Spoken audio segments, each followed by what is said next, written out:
बिस्मिल्लाहिर्रहमानिर्रहीम। Second year accounting में इस वक्त पार्टनरशिप का टॉपिक हमारे पास कंटिन्यू है और इस लेक्चर सीरीज़ के फ़ेज़ 2 के अंदर हम जो वीडियोस आपके सामने लेकर आ रहे हैं उसके अंदर हमारी कोशिश यही है कि जो टिपिकल कोई चीज़ सवाल के अंदर मौजूद हो तो उस सवाल को हम यहाँ पर सॉल्व करें और उस लॉजिक को क्लियर करें। अदर दैन इसके अलावा जो रेगुलर अंदाज के सवालात हैं जो कि मतलब एक ट्रेडिशनल अंदाज में पूछे जाते हैं तो वो सवालात आपका होम असाइनमेंट एक तरह से कहलाएंगे। हमने यहाँ पर जो सवाल चूज़ किया है वो 2002 प्राइवेट का सवाल है। इससे पहले 2001 में ये सवाल आया हुआ है, वो सवाल आपको ख़ुद करना होगा। 2001 का सवाल आपको ख़ुद करना होगा और 2002 प्राइवेट का सवाल हमने यहाँ पर चूज़ किया है। और इस सवाल को हम पहले हमेशा की तरह रीड कर लेते हैं और समझ लेते हैं कि इस सवाल के अंदर वो हमसे क्या जो है वो क्लियर कर रहा है लॉजिक। मैं क्वेश्चन रीड कर रहा हूँ, देख लीजिए एक नज़र। कहता है mister Walmart and mister Marshall were carrying on their independent business their financial position as on January 1, 2001 as under. अब उन्होंने उनकी पोजीशन जो है वो क्लियर कर दी है वॉलमार्ट और मार्शल की। कैश, अकाउंट रिसीवेबल और एसेट्स और लाइबिलिटीज़ वगैरह तमाम की तमाम उन्होंने यहाँ पर दी हुई हैं। अगली लाइन में बोलते हैं, कहते हैं January 1, 2001 both of them decided to amalgamate their business and form a partnership. Title Marshall Walmart. अब उन्होंने क्या करा कि दोनों ने डिसाइड करा कि हम इस बिज़नेस को आपस में मर्ज कर देते हैं, अमलगमेट कर देते हैं, एक दूसरे में मर्ज कर देते हैं ताकि हम फिर उसको आगे कंटिन्यू कर सकें। और उसका नाम उन्होंने वॉलमार्ट और मार्शल के नाम से, मार्शल वॉलमार्ट के नाम से रख दिया। आगे कहते हैं they agreed to take their assets and liabilities their book values in the new partnership firm. यानी उन्होंने कहा कि जो ऊपर हमारे पास सवाल के अंदर जो भी एसेट्स लायबिलिटीज़ वगैरह दी हुई हैं, जिस वैल्यू पर दी हुई हैं यानी जो बुक वैल्यू पर दी हुई हैं वो उसी बुक वैल्यू को कंसिडर कर रहे हैं यहाँ पर। यानी एग्रीड वैल्यू को इन्होंने डिसाइड नहीं की इसमें।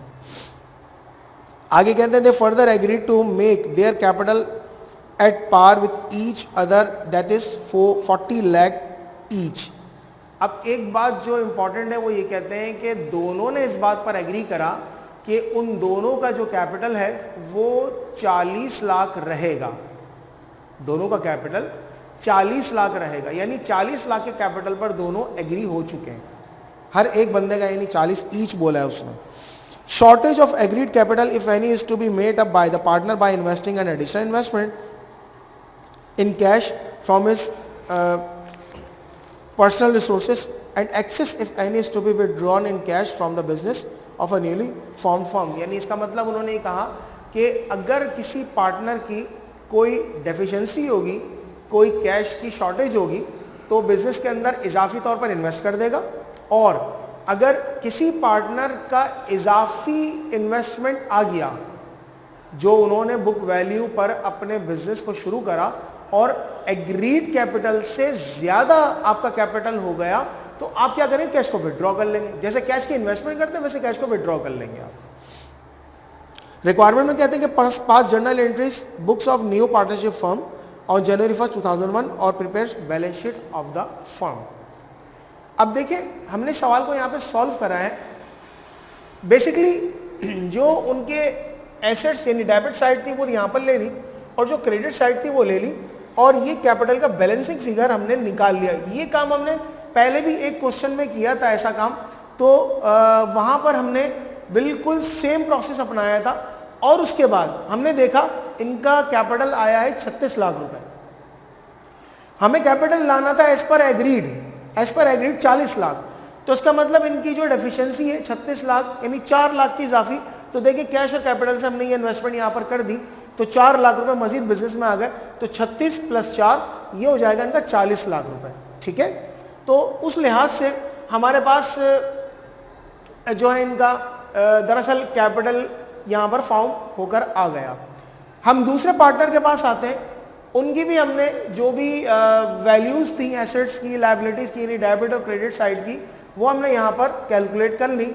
और ज़रा देखिए कि जो उनके कैपिटल की कंडीशन थी तो वो आ रही है 50 लाख रुपए। हमने बिजनेस में इस बात को तय करा था कि जो पार्टनरशिप का कैपिटल होगा वो होगा 40 लाख रुपए। एक जगह पर आ रही है शॉर्टेज और एक जगह पर आ रहा है एक्सेस यानी इजाफी।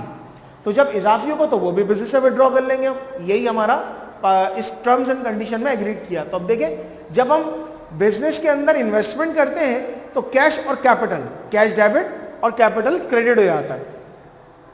लेकिन अगर बिजनेस से पैसा विड्रॉ हो जाएगा तो यही एंट्री रिवर्स बन जाएगी।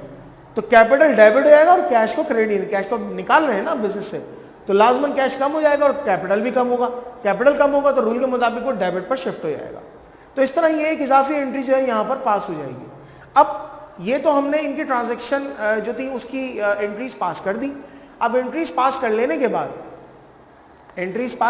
बाद अब अगला मरहला है बैलेंस शीट बनाने का, वो आपका असाइनमेंट होगा। बैलेंस शीट आप इसकी खुद बनाएंगे।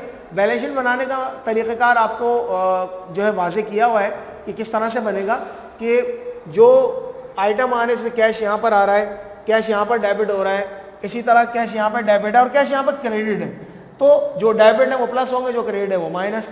इसी तरह अकाउंट रिसीवेबल यहाँ पर भी है, अकाउंट रिसीवेबल यहाँ पर भी है, दोनों डेबिट कर दें। इसी तरह अलाउंस फॉर बैड डेट्स यहाँ भी है और अलाउंस फॉर बैड डेट्स वहाँ पर भी है, दोनों को मर्ज करके इसमें से माइनस कर दें। तो इस तरह ये कंबाइंड बैलेंस शीट बनेगी, अलग अलग नहीं बनेगी। बिजनेस मर्ज हो गए तो दोनों के एसेट्स, लायबिलिटीज़ और दीगर जो भी मतलब मौजूद हैं अकाउंटिंग ट्रीटमेंट के एतबार से वो तमाम के तमाम मर्ज हो जाएंगे। सब जो है एक ही बैलेंस शीट के अंदर अब शो किया जाएगा। तो इस लिहाज से ये सवाल आपका इंशाल्लाह कंप्लीट हो जाएगा और इस सवाल को ज़रूर कंप्लीट कीजिएगा। और इस हवाले से या दीगर कोई सवालात के हवाले से कोई भी मसला है, कोई भी प्रॉब्लम आए तो उसे आप ज़रूर डिस्कस करें और ज़रूर हमें बताएं, रजिस्टर को मेंटेन करें। और इंशाल्लाह फिर अब अगली वीडियो में हम अगले किसी क्वेश्चन के साथ आएंगे ताकि आपको मज़ीद कोई लॉजिक्स जो क्लियर करनी है उन्हें भी क्लियर करें और इंशाल्लाह मज़ीद सवालात को हम चूज़ करेंगे ताकि कॉन्सेप्ट आपका मज़ीद और बेहतर से बेहतर हो सके। अस्सलाम वालेकुम।